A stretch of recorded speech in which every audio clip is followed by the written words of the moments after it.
Hello students, एक बार फिर से क्लास 10th के फर्स्ट चैप्टर हिस्ट्री से the rise of nationalism in Europe का अंतिम वीडियो के साथ हम लोग सामने हैं। आज जिन टॉपिक्स के ऊपर हम लोग पढ़ेंगे वह होगा मेकिंग ऑफ जर्मनी या फिर यूनिफिकेशन ऑफ जर्मनी इन 1871। इसके बाद फिर हम लोग पढ़ेंगे यूनिफिकेशन ऑफ इटली 1861। इसके बाद नेक्स्ट टॉपिक जो हमारा होगा वह होगा strange case of Britain. Next होगा विजुअलाइजिंग द नेशन और लास्ट टॉपिक जो हम लोग पढ़ेंगे वह होगा नेशनलिज्म एंड इम्पेरियलिज्म। तो शुरू करते हैं। आज का सबसे पहला टॉपिक है मेकिंग ऑफ जर्मनी, जिसे कि यूनिफिकेशन ऑफ जर्मनी भी कहा जाता है। तो यहाँ पर एक डेट दिया हुआ है आपका 1871, मतलब 1871 में जर्मनी का यूनिफिकेशन हुआ था।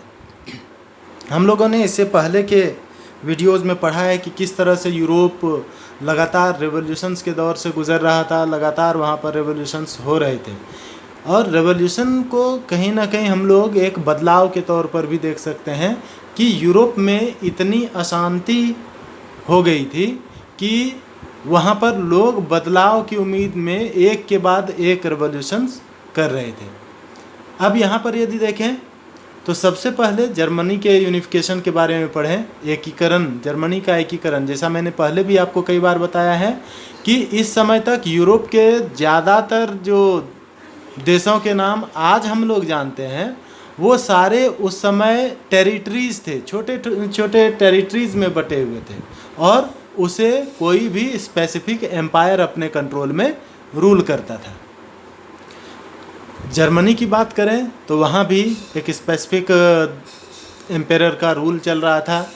और हम लोगों ने पिछले वीडियो में पढ़ा था कि जब ऑल जर्मन नेशनल पार्टी, जो कि लिबरल्स मिडिल क्लास के द्वारा बनाया गया था, जिसमें 831 मेंबर्स थे, उनके बनाए कॉन्स्टिट्यूशन को और ऑल जर्मन नेशनल पार्टी को विल्हेम IV ने रिजेक्ट कर दिया था। डैट्रिक विलियम IV उसने रिजेक्ट कर दिया, जिसके कारण से कि पार्लियामेंट फेल हो गई थी। लेकिन उन्होंने जो ऑल जर्मन नेशनल पार्टी थी, उन्होंने अपने प्रयास को छोड़ा नहीं, उन्होंने अपने प्रयास को कंटिन्यू रखा, जिसमें बाद में जाकर उन्हें प्रूसिया के जंकर्स, ये भी एक कम्युनिटी है, उनका वहाँ पर सपोर्ट मिला और उनकी मदद से अल्टीमेटली उन्होंने अपने गोल को अचीव कर लिया। असल में ऑल जर्मन नेशनल पार्टी का पर्पस क्या था? पार्लियामेंट इस्टेब्लिश करने का पर्पस सिर्फ एक था, एक नेशन का इस्टेब्लिशमेंट करना, एक मजबूत नेशन का। यानी जो अभी तक छोटे छोटे टेरिटरीज़ में बटे हुए थे उन्हें एक जगह करके जर्मनी के रूप में एक नए राष्ट्र का निर्माण करना। आखिरकार इसमें सफलता कैसे मिली? तो इसमें सफलता मिली ऑटो वन बिस्मार्क के लीडरशिप में। जब लिबरल्स ने काफ़ी सारा सपोर्ट हासिल कर लिया तो ऐसे में उन्होंने ऑटो वन बिस्मार्क को अपना लीडर चुना। और यहाँ पर मैं ये भी बता दूं कि ऑटो वन बिस्मार्क को द फादर ऑफ जर्मनी भी कहा जाता है।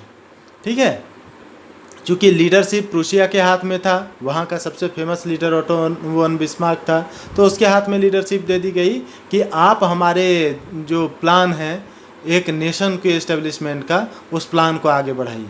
ऑटो वन बिस्मार्क ने अपने लीडरशिप में काफ़ी सफलता हासिल की और अल्टीमेटली जर्मनी का एकीकरण हो गया। 7 साल में उन्हें 3 लड़ाइयाँ लड़नी पड़ी। किससे किसे? वह था ऑस्ट्रिया, डेनमार्क और फ्रांस। ऑस्ट्रिया के बारे में हम लोग पहले ही पढ़ चुके हैं, फ्रांस का जब पढ़ रहे थे। फ्रांस तो है ही, ये क्यों इनका नाम आया? क्योंकि इन देशों के जो एम्परर थे उनका भी कहीं ना कहीं यहाँ पर जर्मनी के जो आसपास के टेरिटरीज थे उनका कंट्रोल वहाँ पर था, तो उनके कंट्रोल से बाहर लाने के लिए ही ये लड़ाइयाँ लड़ी गई ऑटो वन बिस्मार्क के लीडरशिप में।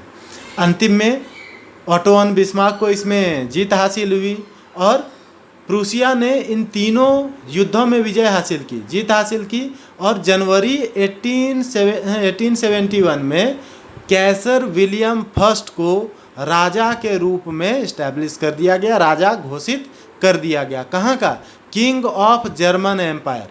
इससे पहले जर्मन एम्पायर नहीं था।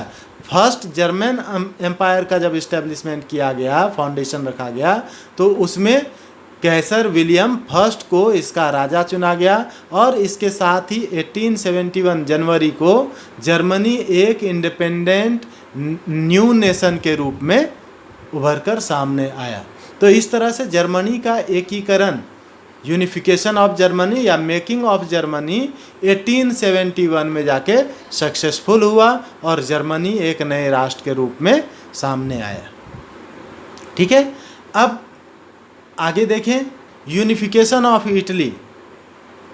यूनिफिकेशन ऑफ इटली यदि देखें तो यह 1861 में हुआ, इटली को एकीकृत किया जा सका। यदि 19th सेंचुरी के स्टार्टिंग में हम लोग देखें तो इटली लगभग 7 अलग अलग स्टेट्स में बटा हुआ था। ठीक है, जिसके ऊपर इन 7 स्टेट्स में से मात्र एक स्टेट ऐसा था, सर्देनिया पेडमॉन्ट, जहाँ पर कि इटालियन रूलर का रूल था, कंट्रोल था, और बाकी जितने भी थे वो दूसरे एम्पेरर उसके ऊपर शासन कर रहे थे, कंट्रोल कर रहे थे, है ना। ये मैप में मैंने आपको यहाँ पर दिखाया ही है, ये इटली का मैप बना हुआ है। ठीक है, जिसमें सबसे नॉर्थ की ओर हम लोग देख रहे हैं ऑस्ट्रियन हैब्सबर्ग एम्पायर का यहाँ पर रूल था। सेंट्रल में देखें तो पोप का रूल था। वहीं पर साउथ में यदि जाएं तो बर्बन किंग्स ऑफ स्पेन का रूल था। तो अलग अलग जो टेरिटरीज थे इटली के, वहाँ पर अलग अलग रूलर्स का रूल चल रहा था। मात्र एक ही जगह था इटली के सारे टेरिटरीज में, सर्देनिया पेडमॉन्ट, जहाँ पर कि इटालियन रूलर का रूल चल रहा था। इसके कारण से चूँकि कहीं इटली के, कहीं ऑस्ट्रियन, तो कहीं पोप, कहीं पर स्पेन, ऐसे रूलर का वहाँ पर शासन चल रहा था, तो वहाँ पर लैंग्वेजेस भी काफ़ी सारे थे, अलग अलग लैंग्वेजेस बोले जाते थे। लेकिन 1830 में गुस्पे मैजनी ने सबसे पहला प्रयास किया था इटली को यूनिफिकेशन के लिए, इटली को एकीकृत करने के लिए। हालांकि वह सक्सेसफुल नहीं हो सका, लेकिन उसके प्रयास को आगे बढ़ाया उसके कैबिनेट के मिनिस्टर कैवर ने। उसने उनके मूवमेंट को रुकने नहीं दिया उनके डेथ के बाद, और उस मूवमेंट को आगे बढ़ाया। कैवर को भी काफ़ी सफलता मिली। कैवर के डेथ के बाद फिर अल्टीमेटली गैरीबाल्डी ने उस काम को आगे बढ़ाया और गैरीबाल्डी को इसमें काफ़ी सपोर्ट मिला। ठीक है, गैरीबाल्डी को इसमें काफ़ी सपोर्ट मिला, मास सपोर्ट मिला, जिसके कारण से ये जो मूवमेंट था ये काफ़ी आगे बढ़ चढ़ कर निकला। और इससे अल्टीमेटली 1860 में पीजेंट के सपोर्ट से उन्होंने स्पेनिश रूलर, यानी ये जो हम लोगों ने देखा था, स्पेनिश रूलर को वहाँ से हटाने में सफलता हासिल की। और 1861 में विक्टर इमैनुअल II को वहाँ का, यानी कि यूनाइटेड इटली का राजा घोषित किया गया। ठीक है, यूनाइटेड इटली यानी कि एक नए राष्ट्र का निर्माण हुआ इटली के रूप में 1861 में, जिसमें कि स्पेनिश रूलर को, इससे पहले इन सब को समाप्त किया ही गया, स्पेनिश रूलर को हटाने के साथ ही 1861 में गैरीबाल्डी का जो प्रयास था यूनिफिकेशन ऑफ इटली का, यानी कि गुस्पे मैजनी से जिसकी शुरुआत हुई, गैरीबाल्डी ने उसे अंजाम दिया और अल्टीमेटली 1861 में इटली एक नए राष्ट्र के रूप में स्थापित हुआ। ठीक है, तो इधर जो हम लोगों ने टॉपिक पढ़ा, इसमें आपको एग्ज़ाम में सबसे इम्पॉर्टेंट जो है वो है ओटो वन बिस्मार्क के ऊपर आपको नोट्स लिखने के लिए आता है। उसके अलावा गुस्पे मैजनी के ऊपर आता है, गैरीबाल्डी के ऊपर आता है, contribution of Cavour and Garibaldi in the unification of Italy. तो जिस तरह से जो स्टेटस आपका यहाँ पर जर्मनी में ओटो वन बिस्मार्क का है, वही स्टेटस इटली में गैरीबाल्डी का माना गया है। ठीक है, तो ये क्लियर है। अब हम लोग आगे बढ़ते हैं strange case of Britain. Strange case, अद्भुत ये बात थी। सबसे बड़ी बात आपको अलग जो लगेगी वह था कि 18th सेंचुरी से पहले स्कॉटलैंड में ब्रिटिश नेशन नाम का कोई चीज़ नहीं था। ठीक है। इंग्लिश पार्लियामेंट यानी इंग्लैंड का पार्लियामेंट, इंग्लैंड के पार्लियामेंट ने मोनार्की के पावर को 1688 में सीज कर दिया। यानी मोनार्क जो डिसीजन लेते थे उस पावर को सीज कर दिया गया, यानी कि उनसे वापस ले लिया गया। पार्लियामेंट ने अपने हाथों में सारा पावर ले लिया और इस तरह से इंग्लैंड एक नेशन स्टेट बन गया। ठीक है। जिस तरह से जर्मनी बना, फिर इटली बना, ठीक है, फ्रांस बना, उसी तरह से अब इंग्लैंड ने भी अपने आप को एक नेशन स्टेट्स के रूप में स्टैब्लिश कर लिया। ठीक है। इन 1707 एन एक्ट ऑफ यूनियन, इसे आप ध्यान में रखिएगा, ये बहुत इंपॉर्टेंट है आपके लिए, कि 1707 में एक एक्ट ऑफ यूनियन साइन किया गया था। ठीक है। किसके किसके बीच में ये एक्ट ऑफ यूनियन साइन हुआ, यानी समझौता हुआ? ये समझौता हुआ इंग्लैंड और स्कॉटलैंड के बीच में, और इसी समझौते के कारण से फिर एक नया नाम दिया गया इनके ग्रुप को, और इस नाम, ये नया नाम क्या पड़ा? United kingdom of great Britain, जिसे कि आज यूके के नाम से हम लोग जानते हैं। ठीक है। अब है बाद में जब ये यूनाइटेड किंगडम का एस्टेब्लिशमेंट हो गया तो यहाँ पर क्या बदलाव आया? चूंकि यहाँ पर ज़्यादातर ब्रिटिश लोगों का कंट्रोल था, ज़्यादा मेंबर ब्रिटेन के थे यहाँ पर, तो इसके कारण से धीरे धीरे स्कॉटलैंड जो पहले से ही इस्टेब्लिश था उसे भी ब्रिटिश के अंडर में आना पड़ा, ब्रिटेन के कंट्रोल में आना पड़ा। इसके बाद क्या बदलाव देखने को मिला? उन्होंने एनेक्सेशन शुरू कर दिया। पता ही है आपको, भारत में भी जब ब्रिटेन ने अपना रूल इस्टेब्लिश कर लिया था तो पॉलिसी ऑफ एनेक्सेशन लागू किया था, जिसमें झांसी, अवध, इन सभी जगह को उन्होंने एनेक्स किया था, है ना। उसी तरह से यहाँ पर जाकर बाद में आयरलैंड को भी उन्होंने एनेक्स कर लिया। कब? 1801 में। Ultimately Ireland was forcibly incorporated in the UK, और इस तरह से आयरलैंड को भी अनेक्ट कर लेने के बाद यूनाइटेड किंगडम का जो दायरा था वो बढ़कर कहाँ हो गया? यूनाइटेड किंगडम में कौन कौन जाने लगे?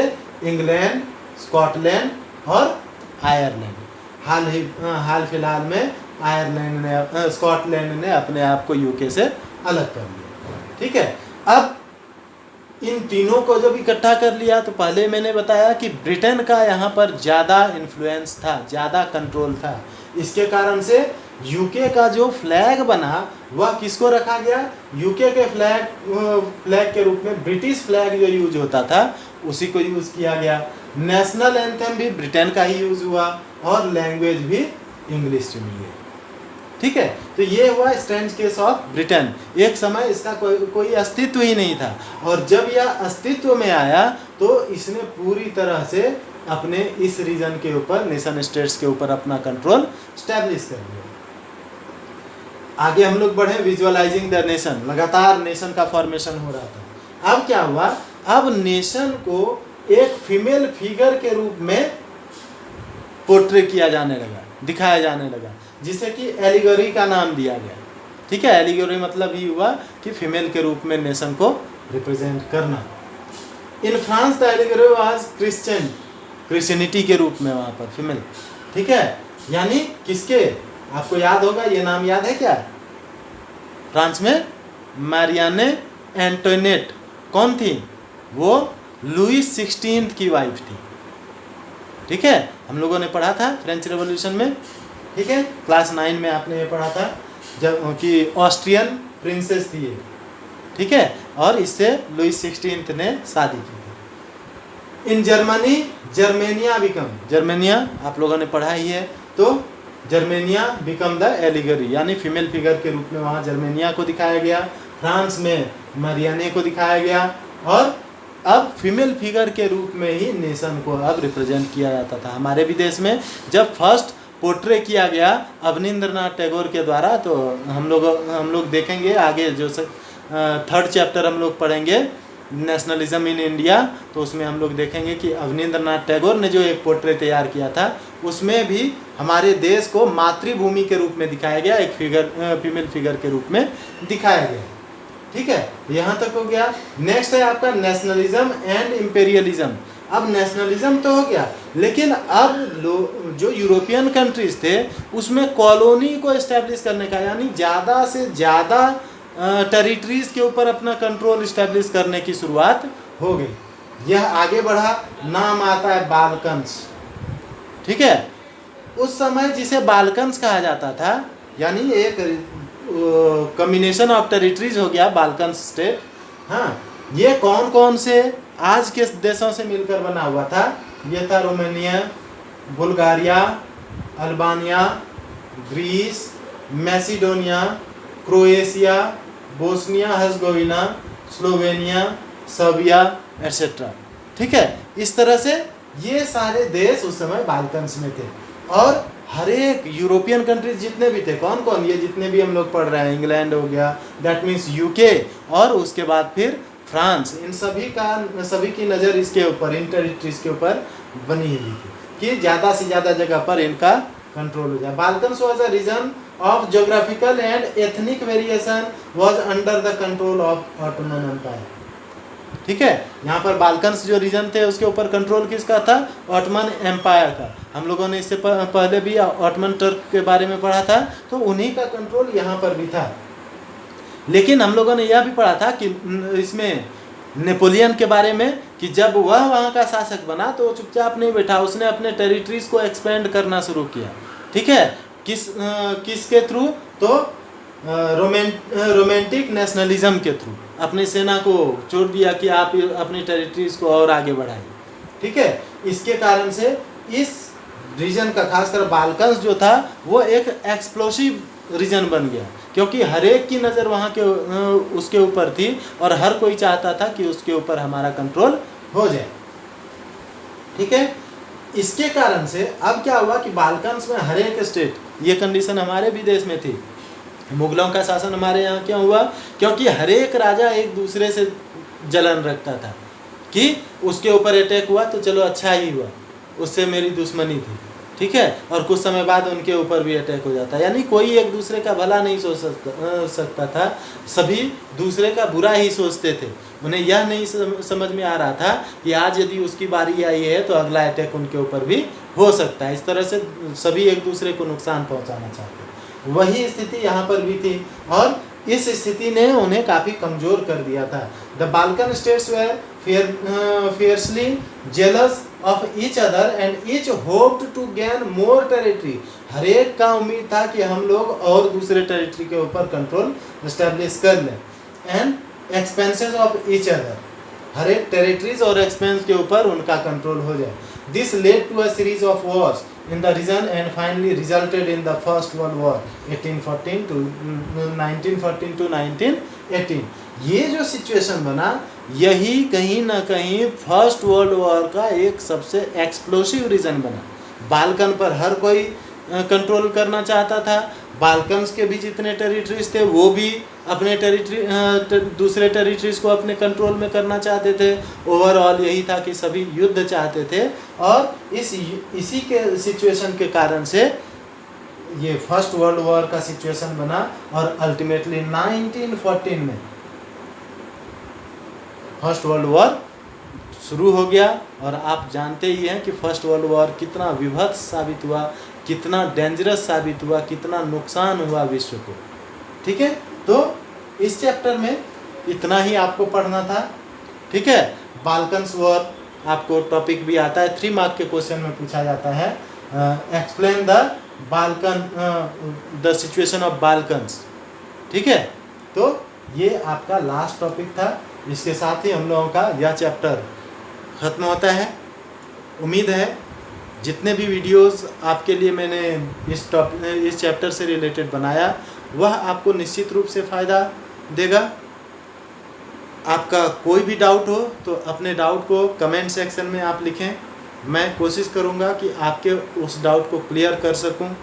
और यदि आपको इन सारे वीडियोस से मदद मिली हो इस चैप्टर को समझने में, तो सारे वीडियोस को लाइक ज़रूर करें, सब्सक्राइब करें, बेल आइकन को दबाएं ताकि जब भी कोई नया वीडियो आए तो आपको इसकी जानकारी मिल सके। अगले वीडियो में हम लोग एक नए चैप्टर के साथ आएंगे। तब तक के लिए थैंक्स।